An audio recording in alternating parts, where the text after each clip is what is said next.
Hello student, स्वागत है आप सभी का आपके अपने चैनल गॉड क्लासेस पर। तो बच्चों, आज की जो क्लास है अप्लाइड मैथमेटिक्स क्लास 11 के स्टूडेंट्स के लिए है, जिसमें हम एक्सरसाइज 6.6 करने वाले हैं सीक्वेंस एंड सीरीज से। और 6.5 तक का सारा कंटेंट ऑलरेडी मैंने अवेलेबल करा दिया है। अगर आपने मिस कर दिया है, मिल नहीं रहा है, कोई प्रॉब्लम हो रही है, तो भाई यहाँ पर मैं आई बटन में लिंक दे रहा हूँ, वहाँ पर जाके पूरी प्लेलिस्ट का लिंक दे रहा हूँ। तो वहाँ पर जाके आप 1 बाय 1 सारे के सारे वीडियोस देख सकते हैं और सीक्वेंस एंड सीरीज की जितनी भी प्रिपरेशन या जो भी डाउट्स है वो आप बड़े आराम से वहाँ से कर सकते हैं। तो आज हम बात करने वाले हैं 6.6 की। अब 6.6 के क्वेश्चन स्टार्ट करने से पहले थोड़ा सा इसके बारे में और बात कर लेते हैं कि इसके अंदर क्या क्या आपको फार्मूले यूज़ करने हैं, क्या क्या चीज़ें और दी हुई हैं। तो यहाँ पर अगर मैं बात करूँ तो सबसे पहले हम बात करेंगे ज्योमेट्रिक मीन की। तो यहाँ पर आपको दिया हुआ है ज्योमेट्रिक मीन। अभी ज्योमेट्रिक मीन जैसे हमने अर्थमेटिक मीन निकाला था ना, लगभग सेम ही कंसेप्ट आपको यहाँ पर यूज़ करना है। आपके पास कोई दो नंबर है, मान लो एक नंबर है ए और एक नंबर है बी। अब इनके बीच में आप एक ज्योमेट्रिक मीन जिसको हम डिनोट करते हैं जी से, अब इन दोनों के नंबर के बीच में हमने एक वैल्यू इंसर्ट कर दी जिसको हम बोलेंगे ज्योमेट्रिक मीन। अब इस ज्योमेट्रिक मीन की वैल्यू क्या होगी? अब ज्योमेट्रिक मीन का हमें पता है कि भाई ये जब ज्योमेट्रिक मीन हमने डाला तो इसका मतलब ये एक जीपी बना रहा है, और जीपी के अंदर आप रेशो जब निकालते हैं तो आप कहीं से भी रेशो निकालो, वो रेशो आपकी बराबर ही आएगी। तो अगर हम रेशो निकालें यहाँ से जी अपॉन ए करके, या फिर रेशो निकालें हम बी अपॉन जी करके, तो ये बराबर ही आएगी। इसको जब आप क्रॉस मल्टीप्लाई करेंगे तो बनेगा जी स्क्वायर और यहाँ पर आ जाएगा ए बी। अब यहाँ से अगर मैं जी की वैल्यू निकालूँ तो जी की वैल्यू आएगी square root of A b. तो ये होता है हमारा ज्योमेट्रिक मीन का formula, geometric mean between two numbers a and b. अब क्या एक से ज़्यादा ज्योमेट्रिक मीन हो सकते हैं? वही जब अर्थमेटिक मीन हो सकते थे वो भी हमने निकालने सीखे थे, तो ज्योमेट्रिक मीन भी हो सकते हैं, उसमें क्या दिक्कत है? तो अगर एक से ज़्यादा ज्योमेट्रिक मीन है, मान लो एक नंबर ए है, उसके बाद हमने एक G1 इंसर्ट करा, पहला ज्योमेट्रिक मीन, दूसरा ज्योमेट्रिक मीन, तीसरा ज्योमेट्रिक मीन, इस तरह से करते करते हमने एन ज्योमेट्रिक मीन हमने इंसर्ट करे। अब इसकी वैल्यू अगर हम निकालेंगे तो इसकी वैल्यू क्या होगी? अब क्योंकि आप देख रहे हो कि जो हमने एन ज्योमेट्रिक मीन इंसर्ट करे हैं, तो यहाँ पर जो बी आएगा ये किस नंबर पर आएगा?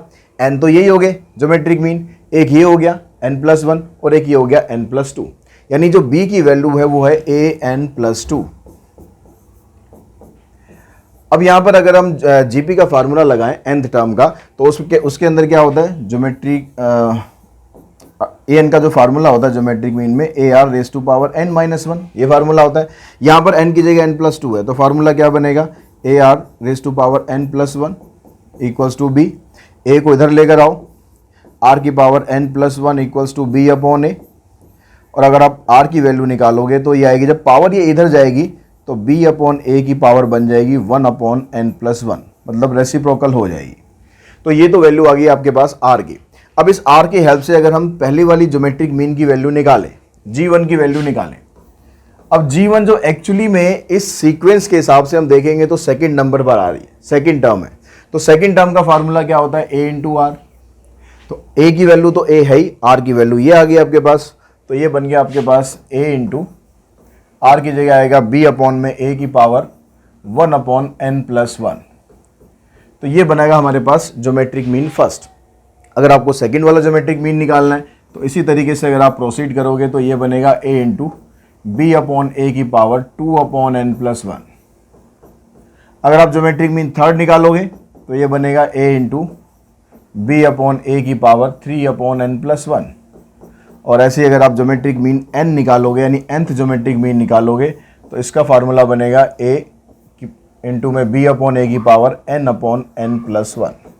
इस तरह से आप जितने भी ज्योमेट्रिक मीन है उन सब की वैल्यू आप निकाल सकते हो। अब अगर हम इनके प्रोडक्ट की बात करें कि जितने भी ज्योमेट्रिक मीन है उनका प्रोडक्ट निकालें तो उसका फार्मूला क्या बनेगा?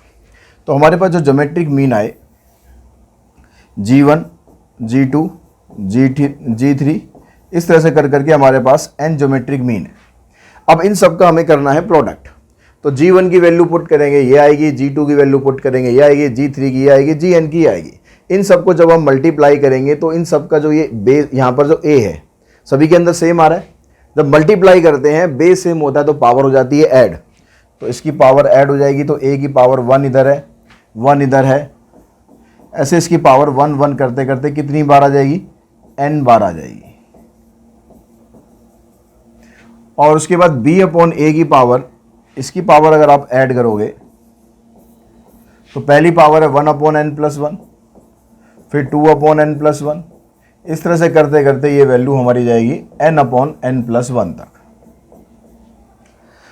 अब ये a की पावर 1+1+1 ये कितनी बार है यहाँ पर n टाइम्स है, तो a की पावर आ जाएगी n, और यहाँ से b/a की जो पावर है इसमें से 1/n+1 आप कॉमन निकालोगे तो अंदर बचेगा 1 2 3 इस तरह से लेकर n तक हमारे पास ये वैल्यू बचेगी।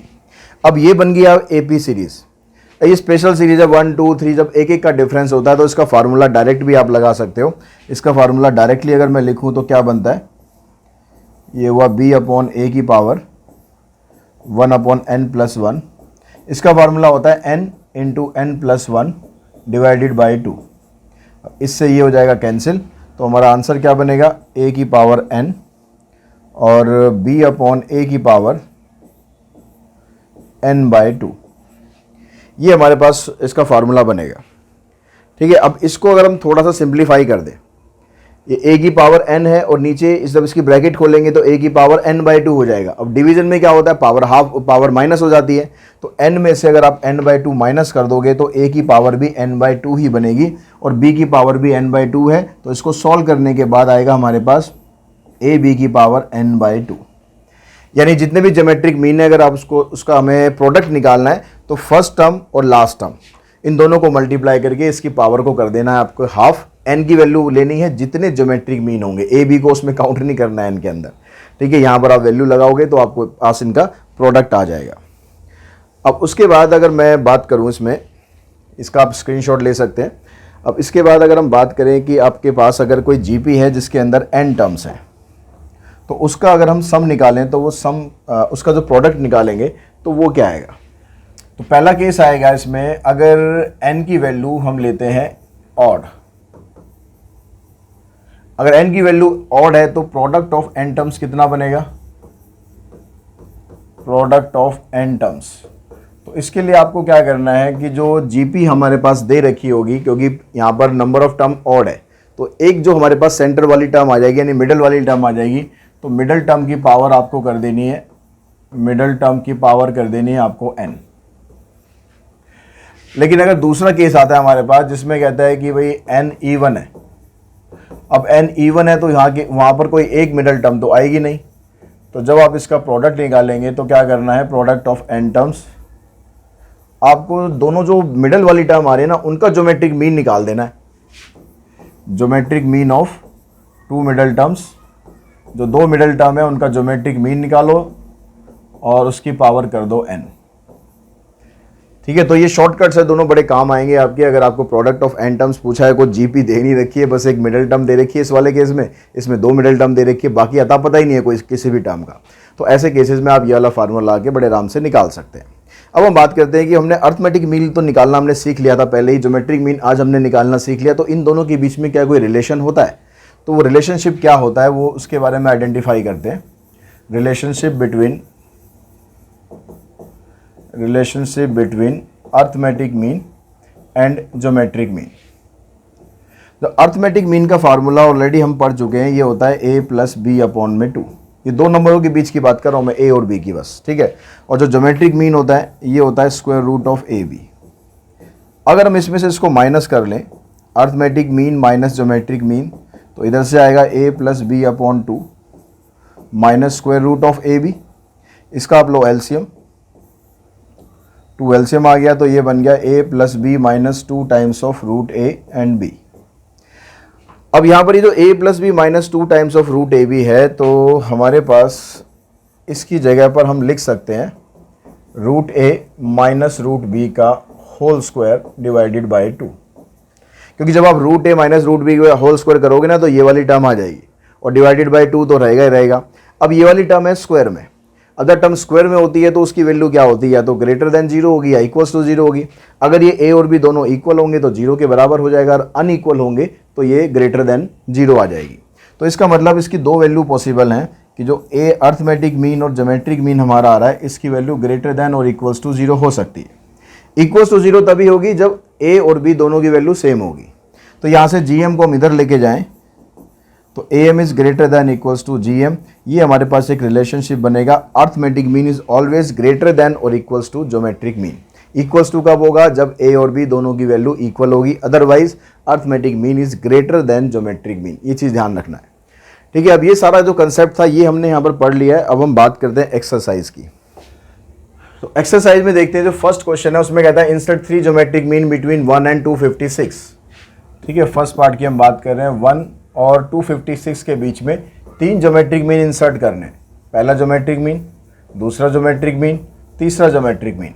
अब 3 ज्योमेट्रिक मीन ये हो गई, चौथी टर्म ये होगी, पांचवी टर्म ये होगी। मतलब 256 के हमारे पास फिफ्थ टर्म है और फर्स्ट टर्म है हमारे पास 1 और फिफ्थ टर्म आ गई 256। तो फिफ्थ टर्म का मतलब हम लिख सकते हैं a r raise to power 4 equals to 256। A की जगह वैल्यू पुट कर दी 1 इंटू में आर की पावर 4 और 256 को लिख दिया हमने 4 की पावर 4। अब इन दोनों को कंपेयर करेंगे तो आर की वैल्यू आ जाएगी 4। आर 4 मिल गया तो पहली टर्म अगर 1 है तो दूसरी टर्म क्या होगी हमारे पास? दूसरी टर्म मतलब G1, ये होगी A इंटू आर यानी 1 इंटू 4, तो ये आ जाएगा 4 हमारे पास। G2 क्या आएगी हमारे पास? ए आर स्क्वायर, 1 इंटू 4 का स्क्वायर मतलब 16, या आप सीधा इसी में 4 को मल्टीप्लाई कर सकते हो। A3 क्या आएगा हमारे पास? ए आर क्यूब, 1 इंटू 4 का क्यूब यानी आ गया 64। तो हमारे पास जो 3 टर्म है, एक 4 है, एक 16 है और एक 64 है, ये तीनों टर्म इस जीपी की होंगी। सेम इसी तरीके से आपको ये दोनों क्वेश्चन भी करने हैं। तो अगर हम नेक्स्ट क्वेश्चन की बात करें, क्वेश्चन नंबर 2 में यहाँ कहता है the fourth term of a GP is 2। GP की जो फोर्थ टर्म है वो 2 है। Then what is the product of first 7 term. अब जीपी का कोई अता पता ही नहीं है क्या जीपी है क्या नहीं है, बस एक टर्म आपको देखिए फोर्थ। तो इसमें जो वो शॉर्टकट वाला तरीका था, आपको प्रोडक्ट बताना है 7 टर्म्स का, और यहाँ पर n जो है वो 7 है यानी ऑड है। तो प्रोडक्ट कितना होगा? Product of 7 terms. अब 7 टर्म्स के हिसाब से अगर हम देखेंगे तो जो सेंटर वाली टर्म है, जो मिडल टर्म है, यहाँ पर जो फार्मूला होता है यही होता है ना कि मिडल टर्म की पावर n, मिडल टर्म इसकी पावर कर देंगे हम n। अब मिडल टर्म बनेगी 7 के हिसाब से फोर्थ टर्म। ठीक है, अगर टोटल 7 टर्म है तो फोर्थ टर्म इधर से या इधर से देखोगे तो वो सेंटर में आएगी। तो फोर्थ टर्म आ गई आपके पास मिडिल टर्म, इसकी पावर हो जाएगी n। अब फोर्थ टर्म की वैल्यू कितनी है हमारे पास? वो उसने दे ही रखी है कि 2 है और n की वैल्यू है 7, तो 2 की पावर 7 यानी आंसर आ जाएगा 128। उसके बाद नेक्स्ट क्वेश्चन पे चलते हैं। नेक्स्ट जो क्वेश्चन है उसमें कहता है यहाँ पर थर्ड क्वेश्चन में, if the fourth term of a GP is 8, fourth term तो दे रखी है आपको 8 और फिफ्थ टर्म दे रखी है 16, then what is the product of first 8 terms. अब यहां पर भी वही काम है, यहां पर 2 मिडिल टर्म आपको दे दिए, 8 टर्म है ना, 8 यानी इवन हो गया। तो इवन वाले केस में क्या होता है? Product of n terms. इसमें फार्मूला क्या होता है? Geometric mean of 2 middle term और रेज टू पावर n। अब ज्योमेट्रिक मीन निकालेंगे मतलब स्क्वायर रूट ऑफ ये दोनों टर्म, क्योंकि मिडल यही बनेंगी दोनों 8 के हिसाब से। 4 से पहले 3 होगी, 5 के बाद भी 3 हो गई, तो यानी आपके पास आ जाएगा ज्योमेट्रिक मीन निकालने के लिए 8 इंटू में 16 और इसकी पावर कर देंगे हम 8। इसका स्क्वायर रूट करते हैं, 8 के पेयर बनाओ, 8 के पेयर आगे 2 2 2, या हम सीधा ये काम कर सकते हैं कि इसको रूट को हटा ही लेते हैं। इसको रूट को हटाएंगे तो यहाँ पर पावर आ जाएगी आपके पास 1/2, 8 इंटू 16 यानी 128। 128 की पावर होगी 1/2 और फिर उसकी पावर 8 भी दे रखी है आपको, तो ये पावर कैंसिल हो जाएगी, आंसर आ जाएगा 128 की पावर 4। अब इतनी बड़ी पावर आ रही है, इसको आपको सॉल्व करने की ज़रूरत नहीं होगी। 128 को 4 टाइम्स सॉल्व करने का कोई लॉजिक है नहीं। यहाँ पर इसने 2 की पावर में छोड़ा हुआ है, तो आप इसको ऐसे लिख सकते हो 128 को 2 की पावर 7 और 2 की पावर 7 की पावर फिर दे रखी है आपको, तो हो जाएगा 2 की पावर 28। इसके बाद तो क्वेश्चन नंबर 4 देखते हैं। फोर्थ में कहता है कि A1 A2 are 2 arithmetic mean and G1 G2 are 2 geometric mean between 2 positive numbers A and B। 2 positive numbers के बीच में आपको 2 ज्योमेट्रिक मीन दे रखे हैं, 2 ज्योमेट्रिक मीन और 2 अर्थमेटिक मीन दे रखे हैं, तो आपको इसकी वैल्यू फाइंड करनी है। अब जो अर्थमेटिक मीन था उसका फार्मूला हमारे पास था कि अर्थमेटिक मीन का A प्लस में B minus A divided by N plus 1। अब यहाँ पर N की जो वैल्यू है, N की वैल्यू यहाँ पर 2 है कि 2 अर्थमेटिक मीन है, तो अब यहाँ पर वैल्यू पुट कर दो 2, तो ये बनेगा A प्लस में B माइनस A अपॉन में 2 प्लस 1 तो 2 + 1 का मतलब हो गया 3। तो यहाँ पर आ जाएगा 3a, एलसीएम लेने के बाद 3a प्लस में b माइनस a, तो ये बन गया 2a प्लस में b अपॉन 3। और ऐसे जब आप a2 निकालोगे तो a2 में क्या होता है, यहाँ पर 2 मल्टीप्लाई हो जाता है, तो ये बन जाएगा क्या, a plus 2 into b minus a upon में 3, नीचे वही रहेगा n+1। इसको यहाँ एलसीएम लिया हमने, 3a आ गया, इधर से 2b minus 2a divided by 3, तो 3a माइनस a हो गया a प्लस 2b अपॉन में 3। ये आ गया आपके पास a1 और ये आ गया आपके पास a2। ऐसे आप निकालो ज्योमेट्रिक मीन। अब ज्योमेट्रिक मीन अभी हमने इसी वीडियो में निकाला कि भाई g1 की वैल्यू होती है a divided by b upon में a raise to power 1 upon में n+1। अब n की जगह ज्योमेट्रिक मीन है वो भी 2 है, तो यहाँ पर पावर आ जाएगी 2 + 1, आ जाएगा 1 अपॉन में 2 + 1, यानी ये आ गया 3। ठीक है, अब g2 आएगा आपके पास, उसमें भी यहाँ पर a आ जाएगा b upon a, b upon a, और फार्मूले में होता है ऊपर 2 अपॉन में n+1 यानी 2 अपॉन में 3। तो g1 भी आ गया, g2 भी आ गया, a1 भी आ गया, a2 भी आ गया। इन वैल्यूज़ को आप यहाँ पर पुट कर दो तो आपके पास क्या बना, a1 plus a2 divided by g1 and g2। तो a1 की वैल्यू है हमारे पास 2a प्लस में b अपॉन 3, और इसकी वैल्यू है a प्लस में 2b अपॉन में 3 डिवाइडेड बाय g1 की वैल्यू ये है a b अपॉन a की power 1/3 a b upon a की पावर 2/3। तो यहाँ पर देखो दोनों का डिनोमिनेटर सेम है, तो न्यूमरेटर भी एज इट इज आ जाएगा और ऐड हो जाएगा, 2a इधर है a इधर है, तो 3a बन गया और 3b बन गया डिवाइडेड बाय 3। नीचे यहाँ पर a है और a है यानी a² हो गया, और b अपॉन a की पावर ऐड करेंगे तो ये पावर 2/3 और 1/3 यानी 3/3, 3/3 का मतलब आ जाएगा 1। ऊपर से 3 कॉमन निकाल दो, a प्लस b अपॉन में 3, और नीचे आपके पास बन गया a² इंटू में b अपॉन a। इस a से a कैंसिल, 3 से यहाँ 3 कैंसिल, आंसर आ गया a प्लस b अपॉन में ab। ये आपका आंसर आ जाएगा क्वेश्चन नंबर 4th का सॉरी। उसके बाद नेक्स्ट क्वेश्चन पे चलते हैं, क्वेश्चन नंबर 5th। इसमें कहता है कि insert 5 geometric mean between 576 and 9, show that their product is equal to the 5th power of the single geometric mean between the given number. तो यहाँ पर देखो भाई 5 ज्योमेट्रिक मीन आपको इंसर्ट करने हैं, किस किस के बीच में, 576, फिर 5 ज्योमेट्रिक मीन इंसर्ट करो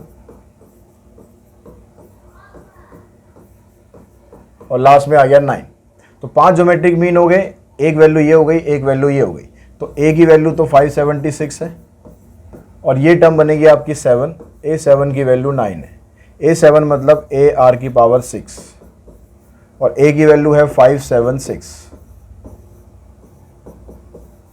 इसको इधर लेकर आओ, 9 अपॉन में 576, 9 से इसको काट लो तो ये आ गया 1/64। अब 1/64 होता है 2 की पावर, अगर मैं 6 कर दूं तो ये बनेगा 1/2 की पावर 6, 6 से 6 कैंसिल हो जाएगा, r की पावर आ गई 1/2। तो r 1/2 आ गया, तो जो दूसरे वाला ज्योमेट्रिक मीन है ये क्या होगा, पहली वाली वैल्यू को r से मल्टीप्लाई कर दो तो ये कितना आ जाएगा आपके पास 256 नहीं, 2 से इसको डिवाइड करोगे, 2 2 जा 4, 2 8 जा 16, 2 8 जा 16, 288। फिर g2 निकालेंगे तो फिर इसका हाफ कर दो आप 288 का, तो आ जाएगा 144। फिर g3 निकालेंगे तो 144 का हाफ करो 72। फिर g4 निकालो, 72 का हाफ कर दो 36। फिर g5 आ जाएगा, 36 का हाफ 18, 18 का हाफ करेंगे तो 9 आएगा, वो ऑलरेडी हमारे पास है। तो ये तो आपके पास चार टर्म्स आ गई, 288, 144, 72, 36 और 18। अब कह रहा है कि show that their product is equal to the fifth power of the single geometric mean. अब सिंगल ज्योमेट्रिक मीन क्या आएगा, fifth power of single geometric mean मतलब अगर हम यहाँ पर टर्म ले रहे हैं 7, तो इसके जो बीचों बीच जो टर्म आ रही है G3, तो G3 की जो पावर है कितनी होनी चाहिए, product is equal to the fifth power. Fifth power मतलब जो G3 है उसकी पावर 5, G3 का मतलब G3 की वैल्यू है 72, तो इसकी पावर 5 ये आ गई। अब ये हमें शो करना है कि जो इन सब का प्रोडक्ट आएगा ना, ये इसके बराबर है। अब जो प्रोडक्ट वाला फार्मूला था हमारे पास, प्रोडक्ट वाला फार्मूला क्या था, जो मिडिल टर्म आएगी, मिडिल टर्म की पावर हम कर देंगे 5। अब यहां से अगर हम मिडिल टर्म निकालें, ये हमारे पास जो ज्योमेट्रिक मीन हमने डाल रखे हैं, अगर इसकी मिडिल टर्म निकाल लें तो G3 आएगी। G3 की पावर कितनी आएगी, n, यहाँ पर n लिखो फार्मूले में, और n की वैल्यू कितनी है हमारे पास 5, और G3 की वैल्यू है 72, इसकी पावर 5। तो अगर आप ऐसे निकालते हो या ऐसे निकालते हो, दोनों तरीके से वैल्यू आपकी बराबर ही आएगी। उसके बाद नेक्स्ट क्वेश्चन पे चलते हैं। नेक्स्ट क्वेश्चन नंबर 6, यहाँ कहता है the arithmetic mean between two number is 34। Arithmetic mean मतलब a plus B by 2 equals to 34। तो यहाँ से a प्लस बी की वैल्यू निकालेंगे, आ जाएगी 68। और कह रहा है अर्थमेटिक मीन इनका 16 है। अर्थमेटिक मीन यानी square root of A B, ये 16 है, तो ए बी की वैल्यू निकालेंगे, आ जाएगी 256। हमने दोनों तरफ इसका स्क्वायर कर दिया। अब यहाँ से a या b की वैल्यू निकाल के अब यहाँ पर पुट कर दो, तो a की वैल्यू अगर यहाँ से निकालेंगे आएगी 68 माइनस बी। इस वैल्यू को यहाँ पर पुट करते हैं, 68 माइनस बी इंटू में b इक्वल्स टू 256। मल्टीप्लाई करो, 68b माइनस बी स्क्वायर। अब इन दोनों टर्म्स को उस साइड ले जाओ, तो b स्क्वायर पॉजिटिव हो गया, 68 नेगेटिव हो गया, प्लस 256। अब इस 256 के फैक्टर कर लो जिससे आपके पास 68 आ जाए। तो आई थिंक इसके फैक्टर एक तो 64 बन जाएगा और एक 4 बन जाएगा। ठीक है, अब यहाँ से एक फैक्टर 64 हुआ और एक फैक्टर 4 हो गया, तो b की वैल्यू 64 आ गई और 4 भी आ सकती है। अगर b की वैल्यू 64 है तो a की वैल्यू 4 आ जाएगी।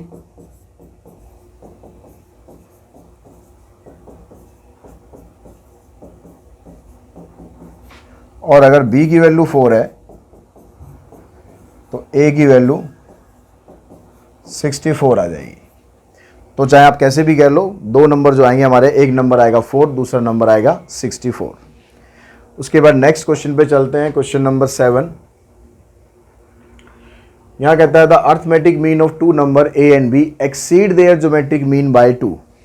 Arithmetic mean of two number, exceed मतलब ज़्यादा हो गया, ज्योमेट्रिक मीन से 2 ज़्यादा हो गया। The ratio of the two number is 4। तो दोनों नंबर है हमारे पास a और b, इसकी रेशो है 4। 4 के बाद कोई रेशो तो नहीं है, नहीं, बस खाली 4 है। यानी 4 का मतलब हो गया 4:1 हो गया एक तरह से। यानी यहाँ से हम लिख सकते हैं a upon B equals to 4, यानी a की वैल्यू आ गई 4b। यहाँ पर अर्थमेटिक मीन आ गया आपके पास a प्लस बी अपॉन में 2।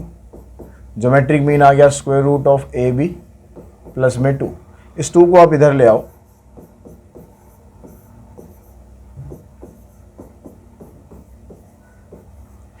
एलसीएम ले लो और a की जगह पर वैल्यू पुट कर दो 4b। पहले a की जगह वैल्यू पुट कर देते हैं, 4b प्लस में b, यहाँ पर आ गया 4b इंटू में b। अब यहाँ पर आप इसका एलसीएम लोगे तो ये तो 5b बन गया, इधर आ गया 4, इधर 4 का स्क्वायर रूट करेंगे 2, b स्क्वायर का आ गया b। इसको क्रॉस मल्टीप्लाई करो तो ये बन गया 4b। इसको इधर लाओ, इसको इधर ले जाओ, यानी b की वैल्यू आ गई 4। अब b की वैल्यू 4 है तो a की वैल्यू हम वहाँ से निकालेंगे, 4 इंटू 4, यानी a की वैल्यू आ गई 16। तो एक वैल्यू 4 है, दूसरी वैल्यू 16 है। क्वेश्चन नंबर 8 पे चलते हैं। नंबर 8 में कहता है if g is the geometric mean between a and b show that this is equals to this. तो ये जो लेफ्ट हैंड साइड है उसमें आपको दिया है 1 upon G plus A and 1 upon G plus B. Equals to में prove करना है आपको 1 अपॉन जी के। तो यहाँ पर आप पहले एलसीएम लो इसका, लेफ्ट हैंड साइड को सॉल्व करते हैं हम, जी प्लस ए इंटू जी प्लस बी। जी प्लस बी को 1 से मल्टीप्लाई करेंगे, आ गया जी प्लस बी, और इसको ए से करेंगे, आ गया जी प्लस ए।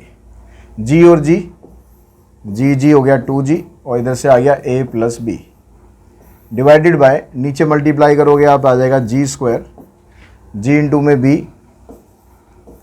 और a इंटू में g प्लस में ए बी। अब क्योंकि g यहाँ पर ज्योमेट्रिक मीन है तो यहाँ पर एक रिलेशन हमारे पास ये तो रहेगा ना, g इक्वल्स टू में रूट ए बी। ये हम जी स्क्वायर की वैल्यू निकालें तो यहाँ लिख देंगे ए बी। तो यहाँ पर जो 2g है, g की जगह आप पुट कर दो रूट ए बी,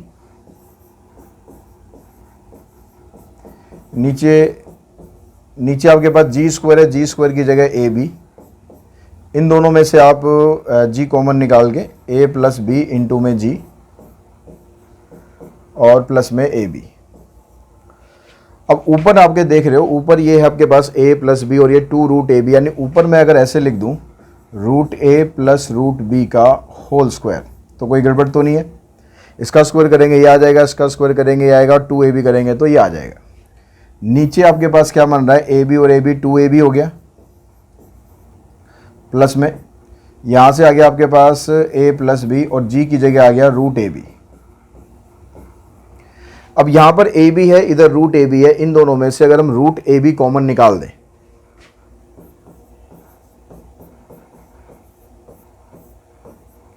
नीचे से हमने रूट ए बी कॉमन निकाला तो हमारे पास यहाँ बनेगा 2 रूट ए बी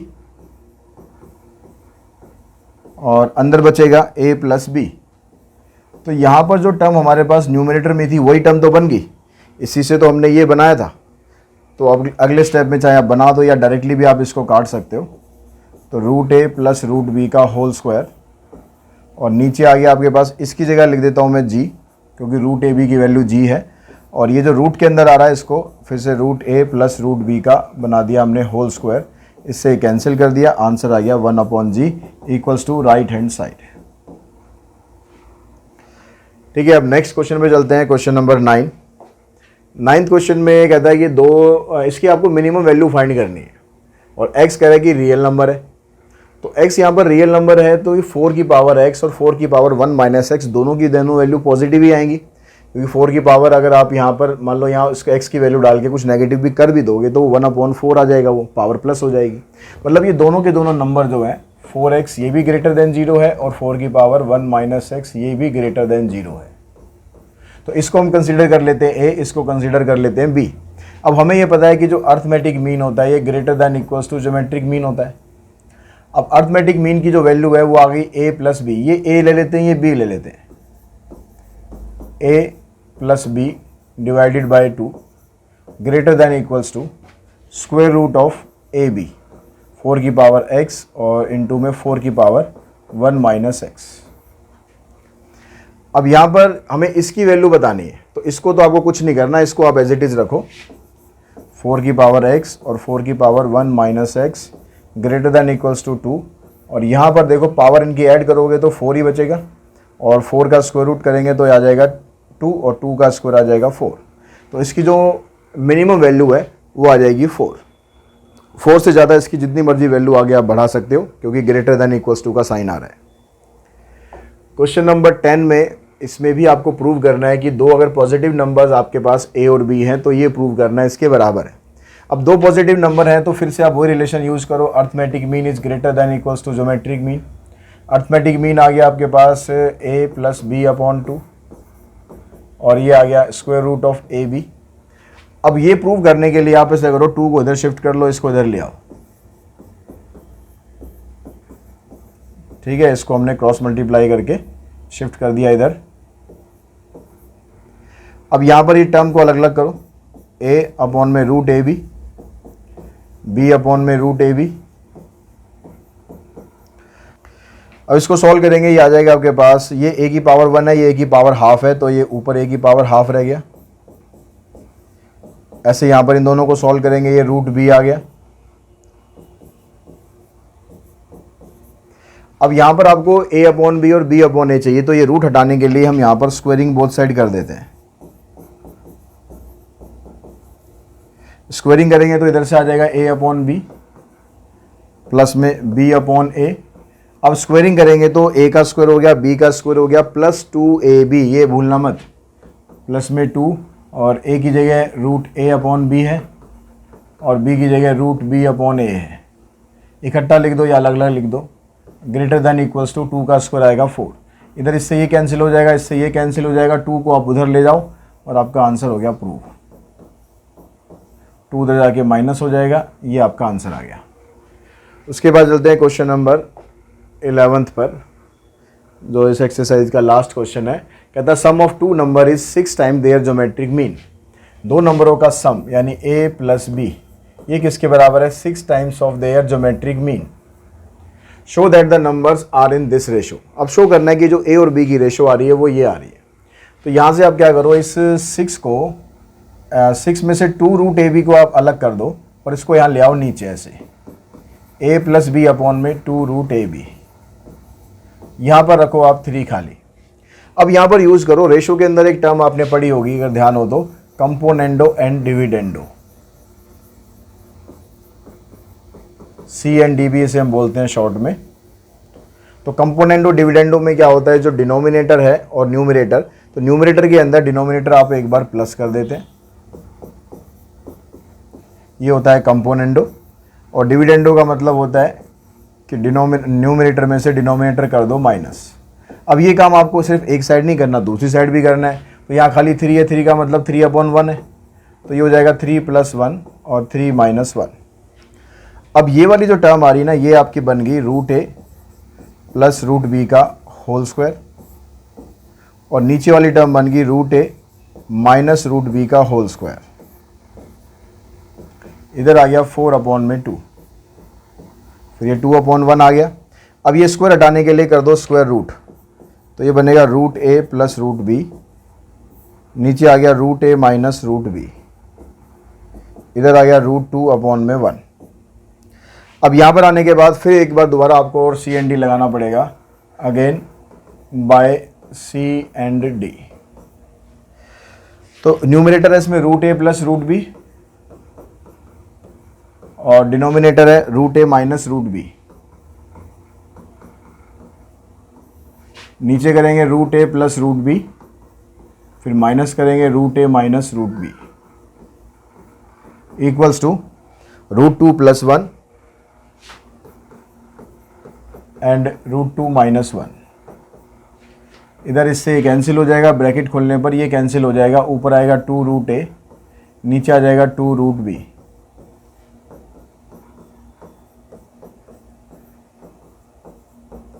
टू से 2 कैंसिल आ गया, तो हमारे पास जो रेशो आई है रूट a रूट b की आई है, लेकिन रेशो तो आपको a और b की चाहिए ना, तो a b लाने के लिए इसका कर दो स्क्वायर, स्क्वायरिंग बोथ साइड्स। अब स्क्वायरिंग करेंगे तो यहाँ पर a आ जाएगा, इधर b आ गया, और इधर स्क्वायर करेंगे तो आप √2 + 1 का होल स्क्वायर, इधर आ जाएगा √2 - 1 का होल स्क्वायर।